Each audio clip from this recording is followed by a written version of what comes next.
In Case You Missed It with Christina Williams is an iHeart Women's Sports production in partnership with Deep Blue Sports and Entertainment.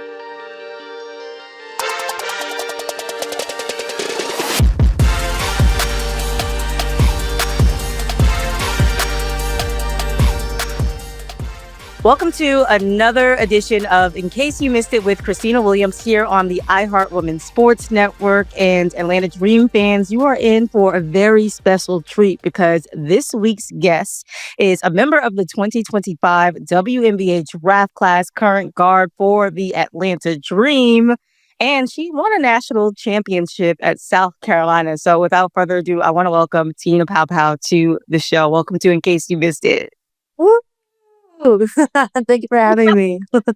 So you were drafted to the Atlanta Dream. And when I think about Atlanta, I think about not only the culture that's embedded into the franchise, but how you all come together as a team. What has playing in the city of Atlanta taught you about like presence and the pressure of being a WNBA rookie? Atlanta has treated me very well. I'm very blessed to be in Atlanta, get drafted by Atlanta, and I'm just, soaking everything in with the fans, the support, the love, and they showed so much as well, like even before I came to Atlanta. And so there's no pressure at all. I came in an ideal situation as a rookie, but at the same time, there is pressure to perform and go out there and make an impact, no matter, if you're playing a lot, if you're not playing a lot. But, when you have vets that you play with that are, all-stars, superstars, it makes the job a little easier. And that I'm just super, like I said, just super blessed to be on a team like Atlanta. One of the things that has been so impressive about this 2025 draft class is just how well you all have been able to transition so quickly into the W. And we're midway through the season already. And I just want to know, what has this stretch taught you about your game and about yourself? It's taught me to stay in the moment and stay present. Especially with, like I said, we're on the road for a while. So it's just taught me to, stay present, be present, and, soak everything in and just take one day at a time. You talked about walking into the ideal situation with bets like Bree Jones, BG, Alicia Gray, Ryan Howard, Jordan Canada. Uh, what is the biggest thing that you picked up from being around them? Being a pro. When you come from Dawn's daycare, it's a transition. It was a smooth transition, but at the same time, I'm still learning to balance out when to be locked in and when to be, myself. And so just watching them from afar and, they lead by example because every leader, leads differently. And so my job right now is to learn how to be a pro and be professional, but at the same time, be myself as well. So I'm trying to find the balance between those two. You mentioned Dawn's daycare, and Dawn Staley is one of the most respected coaches in the sport of basketball. You were able to win a national championship during your tenure at South Carolina. What has she taught you about winning, the winning culture, and what would you say about the presence of the Gamecocks in the WNBA? The presence of the Gamecocks is unmatched. It feels like every team has at least one Gamecock. But just being able to have that connection and relationship with them it's an amazing feeling to have, and you get to see a friend every time you play against a team. And she taught me a lot about pro habits and being disciplined and being consistent with pro habits because those are what you're gonna have to fall on when you don't, when things aren't going your way. And so that's what I learned a lot from her, and just being able to adjust as well to your circumstances. So I learned a lot from her, but those are the main key points that I learned under the 2 years with playing with for her. As a rookie, you had some like viral moments. One of them I remember, like it was preseason and Aaliyah Boston was on the free throw Oh line, my and you gosh. what describe that moment? What happened that moment? Did you sort of forget that you all were not teammates anymore? I thought we were shooting the free throw, but I was talking to my teammate and I just saw a shot go in and then I just started clapping and it happened to be Aaliyah. And so I was like, you know what? It's cool. Gamecock alumni. Why not? It's preseason. So then again, I just now pay attention to who's shooting free throws and who I can clap for now. One of the most intriguing parts of your story is how you embed your culture, your heritage into every part of who you are on and off the court. You often speak about not growing up, not seeing that representation. Now that you're in the league, what's it like to be that person that you didn't see growing up? I mean, man, I love it. It's something that I take great pride in, like you said, and I'm still pushing that agenda. And, there's some things in the works to where I can bring my culture within Atlanta and then hopefully throughout the whole league and to the fans as well. So there's a lot of things in works for that. But I'm just super proud to be, Simone and represent my culture and just keep pushing that agenda and being able to be that role model for, girls or boys that didn't have role models like me before. You said some things are in the works. Can you give us a little sneak peek of what's to come? Um, Is it I'll just say community to event? I'm gonna keep it on the DL. I'm gonna keep it on the DL. So y'all gonna have to tune in for that. I'm gonna say that. Your coach, Carl Smestro, he's been getting a lot of Coach of the Year nods early on into this season because of the success that this team has been able to have with just so many pieces. And as a first time head coach, to you, from your standpoint, can you describe what his system and philosophy is for this Atlanta Dream Team and how you sort of fit into the fold with it? I mean, threes and layups. With get the ball inside, good things happen when the ball gets inside, and we have willing passing bigs who are willing to pass the ball out and get catch and shoot open threes. And obviously I came in as a shooter, and that's my job now. It's my life. So we kind of fit within the same offensive scheme.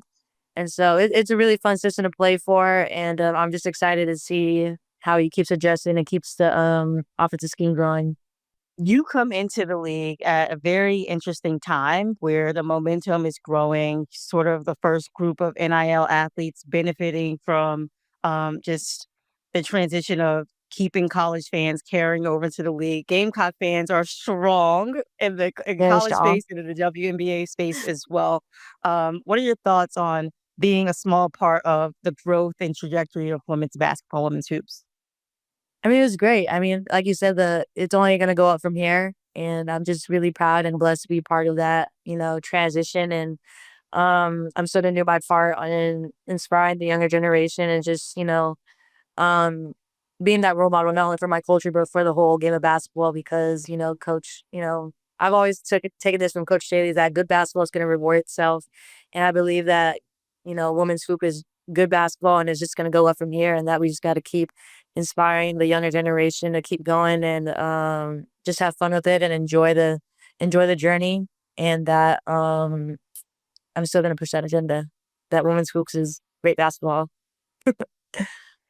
What would you say is the main reason why fandom, and this year in particular, last year included, have carried over from college to the pros? I think the game is changing. Um, Caitlin Clark came in as, a really great shooter, shooting from a distance that we haven't seen before, and that she's doing it at a high clip. And I think that just brings a lot more, fans to tune in and just be able to watch the WNBA. I mean, college is, also fun to watch. I love, watching college basketball, not only for women's but men's as well. And people are tuned in. They want to see their players, do great things in the pros. And I feel like when you have great fans in college that they're going to follow the players in the pro league. And so, like I said, it's only going to be up from here. And I'm just super excited to see that growth and that improvement. What's your favorite thing about the city of Atlanta? We kind of talked about the culture and teammates, but off the court, what do you like about Atlanta? uh, um, I love everything about Atlanta. I mean, the people, like you said, the culture. I really love the food. And I haven't done much exploring yet just because of how, the schedule's busy, but I do plan on doing a lot of exploring in the off season. So I'm gonna just say the food for right now and the people. People talk about Atlanta like the chicken wings at Magic City. Not saying that you have to go there or anything, but it's like the discussion. Like people go to Atlanta strip clubs to get the chicken wings. I don't know if that's a thing, but what's one of your favorite places to go to eat to grub on in Atlanta? A place called Hops. It's a fried chicken place. Say the chicken. Yeah, fried chicken. I try to stay away from it though, but I love their fried chicken. Like it's really bomb, and like I like to go there on my off days. And it's just great food. And it's at a little market. It's at little Ponce City Market, and so like there's a lot of selections there. But I love Hops chicken. Y'all should go try it if y'all tuning in right now. One of the things that I noticed that Atlanta, the team, what you all do in terms of the game day entertainment is embedding that culture into just the presentation in the games. What's it like to play at Gateway and just that energy that the fans bring and also that you all bring on game day? Man, I love playing at Gateway. I mean, the fans are amazing, the support, and it's like it's not small, but it's like a good amount of people, and so it's just really fun to play in front of them, and it gets really loud. Like I describe it as a club. I feel like you're playing at a club with the music blasting, and I mean, it's great vibes, and I wish people could really experience that and come down to Atlanta and just, tune in and watch a game and, watch it in person because it's really fun to play in front of them, and they just show so much love and support. What would you say your welcome to the WNBA moment has been so far? I That's feel the like everybody question, yeah. knows this, but it's probably when I got when I ran into Natasha Howard's screen and like, BG was like yelling at me, but it was like so loud that I couldn't hear it. And so there's a few photos online that shows me like laying on the ground and BG going like this, and then like Leash is looking annoyed with me because I should have heard that the screen was coming. But I'd say that was probably my welcome to the W moment, just because of how loud it was. I didn't hear the screen, the screen was coming, and just how the photos represented, how much of a rookie I am. What would you say is next for you? How would you describe what's guiding you right now? Just staying ready. I mean, as you can tell, my minutes have gone down, and that's just that's not only basketball but life as well. And so I'm just staying ready, stay prepared, and that's what's guiding me right now. And just being able to show up and show out and just be ready when my name's called.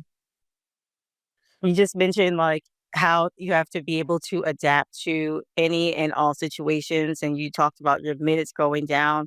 But from an observing standpoint, what are you learning as an athlete when you're watching and you're not playing so much? What is that teaching you?